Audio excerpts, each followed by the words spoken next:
None of us would stroll casually into the Amazon jungle wearing nothing but a bathing suit and carrying for protection a tube of sun cream and a can of bug spray.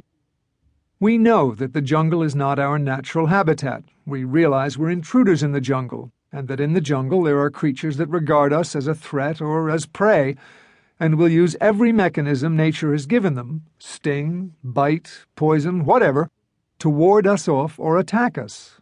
We know that large predators live in the jungle and that through ignorance or intent they might regard us as food.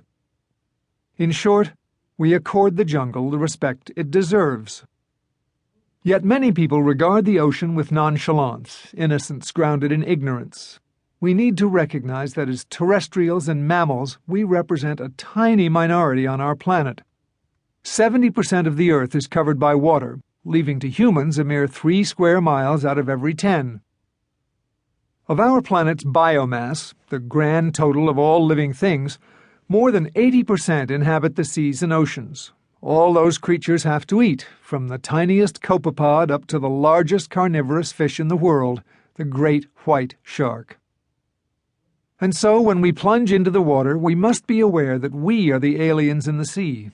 We must heed the signs that a shark could be patrolling nearby, signs such as birds working a school of baitfish just offshore, fishermen in small boats with rods bent double and the surface of the water oily with a slick of chum, and other warning signs I'll describe in these pages.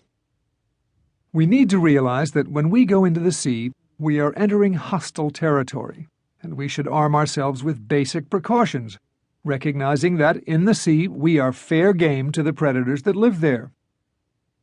I don't mean for a moment that we should stay out of the sea. Rather, we need to prepare ourselves and our children to swim safely in it. We have, in fact, no choice, for we cannot survive without healthy seas, and I mean that quite literally. The sea sustains all life on Earth, controlling our climate and atmosphere, generating the air we breathe and the water we drink. Only now are we beginning to realize that we have the power to destroy it, and that, too, I mean quite literally. For centuries, human beings have treated the sea as an infinite resource and a bottomless dump.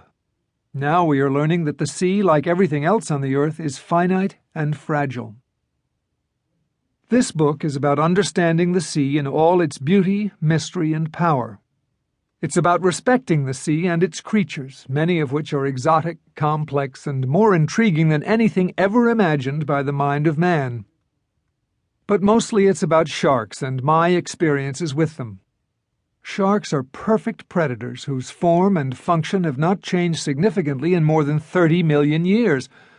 I'll try to pass on what I've learned about sharks and about keeping safe in the sea, to show you what sharks are like and why they don't want to hurt you or eat you, why they would like nothing better than to be left alone to do what nature has programmed them to do: swim, eat, and make little sharks. Chapter 1. South Australia, 1974. Swimming with Nightmares. Let's start with a story about sharks. Dangerous Reef in the Neptune Islands, 1974. Blinded by blood, nauseated by the taste of fish guts, whale oil, and putrid horseflesh, I gripped the aluminum bars of the shark cage to steady myself against the violent, erratic jolts as the cage was tossed by the choppy sea. A couple of feet above the surface was a prism that scattered rays of gray from the overcast sky. Below, the bottom was a dim plain of sand sparsely covered with strands of waving grass.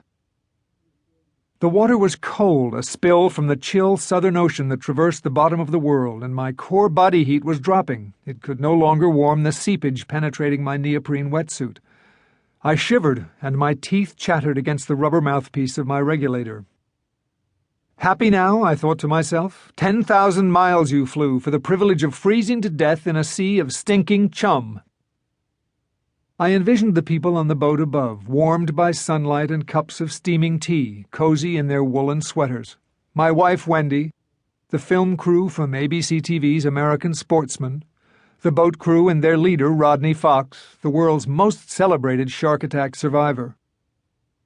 I thought of the animal I was there to see, the great white shark, largest of all the carnivorous fish in the sea, Rarely had it been seen underwater. Rarer still were motion pictures of great whites in the wild.